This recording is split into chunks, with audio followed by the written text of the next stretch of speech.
Jeremy in the morning. Listen online at KZOZ.com. If you found hair in your food at a restaurant, what would you do? Would you send it back? Would you pick around it, remove it, and eat it? Or would you leave and never come back? That's what I would do.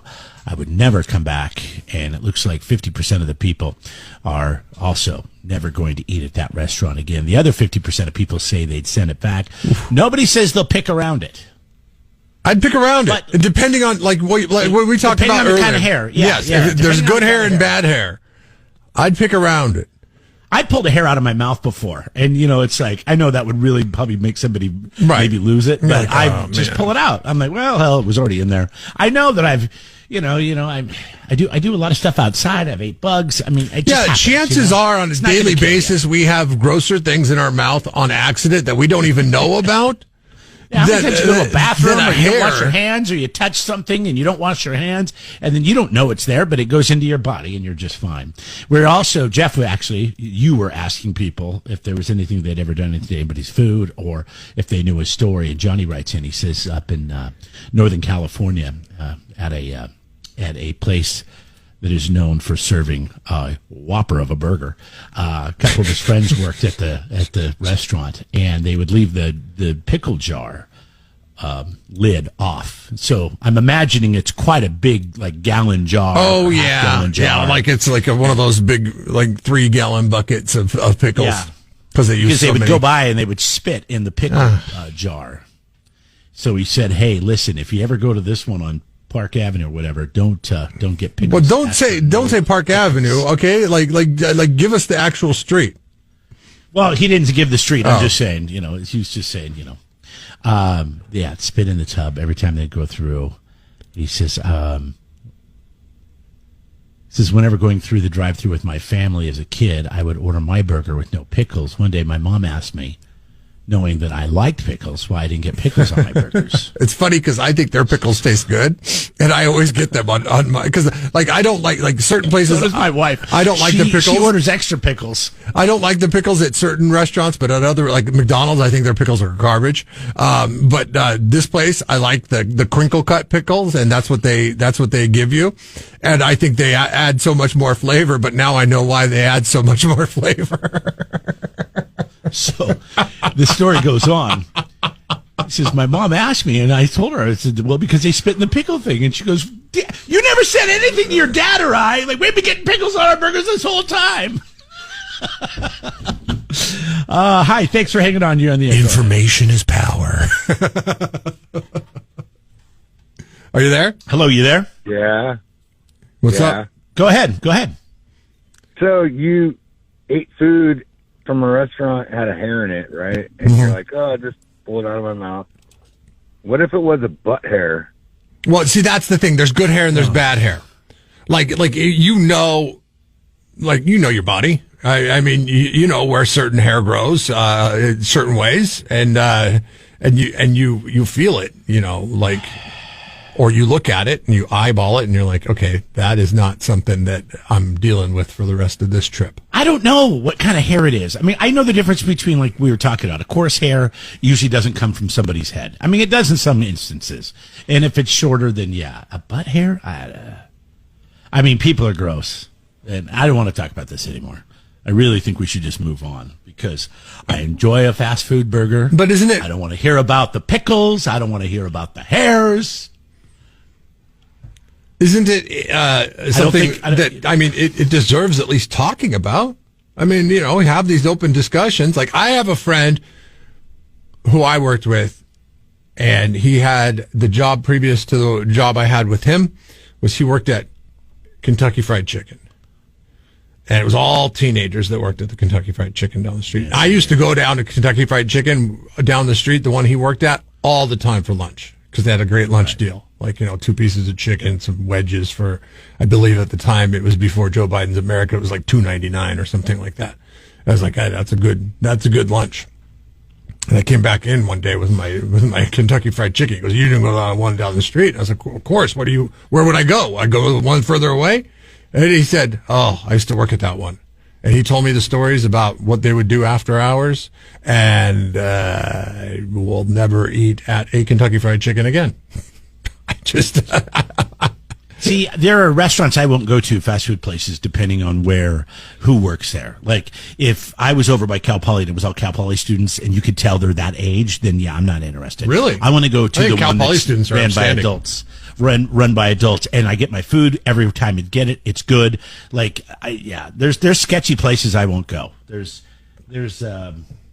like that Jack in the Box. Well, I don't want to call anybody out. I don't want to call anybody out because that wouldn't be fair. I know which Jack in the Box you're talking about. I'm just saying there's certain Jack in the Boxes I won't go to. There's certain Taco Bells I won't go to. There's certain every kind of restaurant I won't go to because. Are you talking about the Jack in the Box that like sure. you go in and it's like half the lights are on and the other half and those are flickering? Yeah, if you can't keep the lights on, I don't know what you're cutting corners on in the back room. You can vote right now in the James McKinnon poll question. Food in your hair, what do? Send it back, eat around it, or never go there again. 93.3 KZOZ rocks.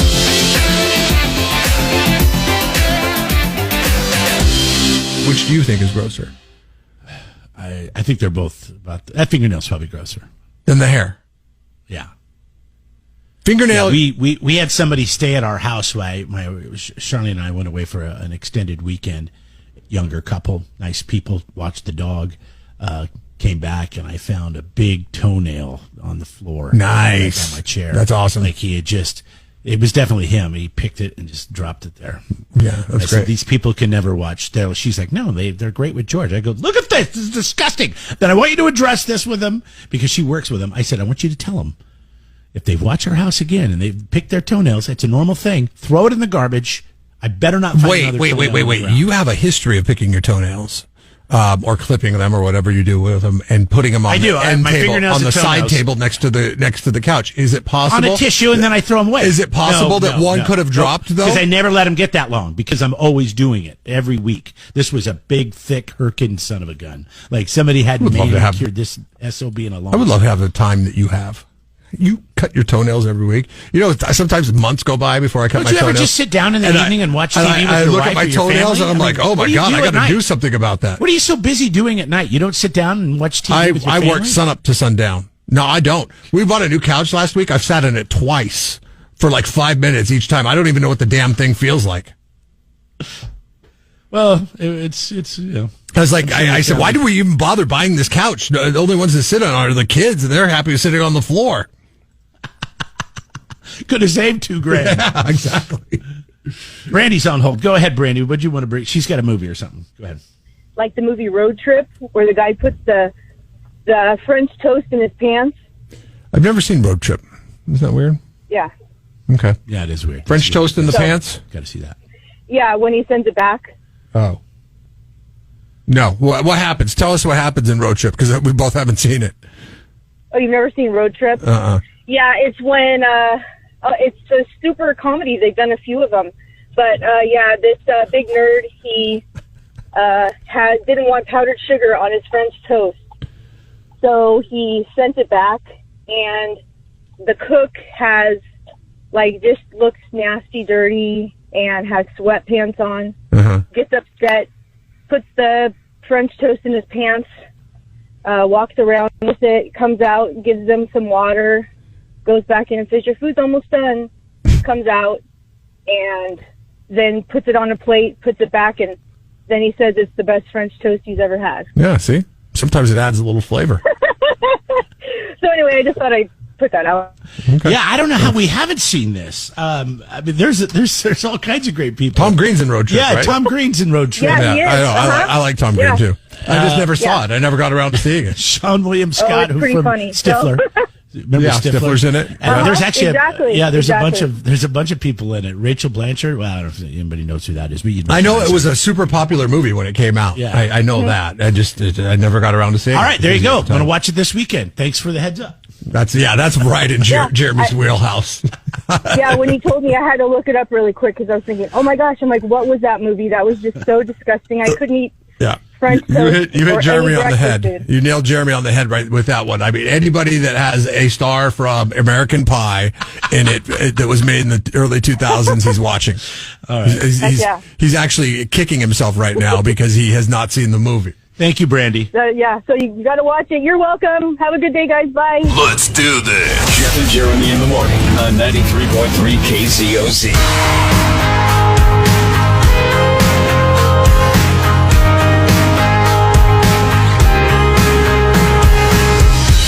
So what's happening in Thailand?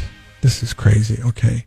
Didn't you have friends that used to go to Thailand? Yeah. It was a real seedy place, a lot of strip. Well, no, I mean, yeah, there's you can catch some gross shows in Thailand, but this has nothing to do with the gross shows. This is the people just living amongst the animals in Thailand. Now, in Thailand, elephants roam free. They're free range elephants. Well, what's happening is the elephants are turning on the people. They used to coexist with the people. Not the case.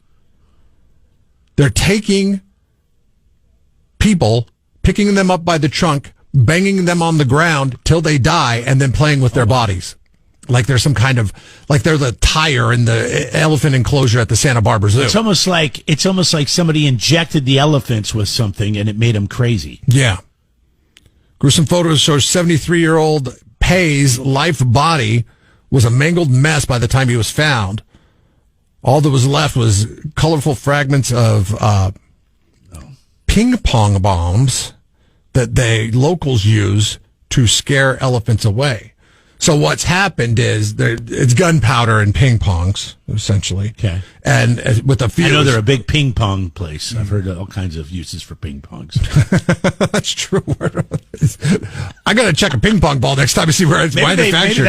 Is that where the ping pong ball came from? Maybe it did. They're plentiful. They're very creative. They're very plentiful there. They're like, yeah, we could use them. Well, we have the overabundance of ping pong balls. Use them for bombs and use them for strip shows. Okay, so they throw these bombs at the elephants, light them, throw them at the elephants. It usually scares them away. Well, the elephants have gotten hip to that, and they don't longer are scared by these explosives that don't really affect them that much. The loud noises, they've learned that it's not that big of a deal. So now a group of elephants there have gone rogue, and they are attacking people, not tourists, but locals. So now officials in Thailand are trying to figure out how to stop this from happening because, how do you stop an elephant? I mean, there's going to be all kinds of animal rights groups that get involved in this, although I would imagine they would have got involved when you're throwing ping pong explosives at them. But all these things, it's very... Can you run from an elephant, or are they really fast? They're fast. They're actually much faster than you think they are. Okay. Like, they're 4 legs. Anything with 4 legs is much faster than you think it is. Yes, but it's big, and it looks, cocaine elephant. There you go. Cocaine bear, cocaine shark. Now there's cocaine elephants. Hi, who's this? Hi, this is Don calling. Don, is there any elephants in Los Osos?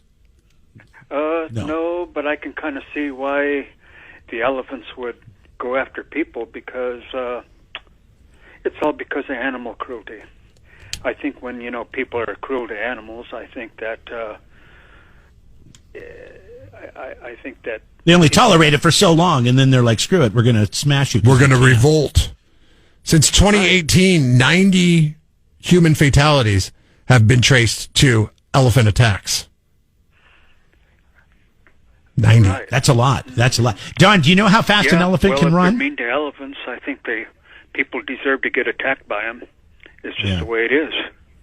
Let's ask Siri. Hey, Siri, how fast can an elephant run? Good question. Hey, Siri, how fast can an elephant run? In general, an elephant's top speed is around 25 miles per hour, 40 kilometers per hour. So Jeff Wilson Jr. at his fastest. Isn't that something? Thanks for the call. Well, you stay safe in Los Osos. I think you're safe out there. You're kidding me? Out there anymore. 20. I would have guessed like 15. What's it like when 4 or 5 elephants run by your hut at 25 miles an hour? I mean, is it like a 7.8 on the Richter scale? You think you're like living next to the railroad tracks is a hassle. Jesus. Try living in Thailand. Cocaine elephant. You get on that, pothead, Rick. See? I'm telling you, that marijuana, it can be creative, man. 93.3 KZOZ. rocks the 805. Subscribe to the Jeff and Jeremy podcast now on Apple Podcasts, Spotify, Google, and YouTube. It's your Central Coast commute-friendly podcast.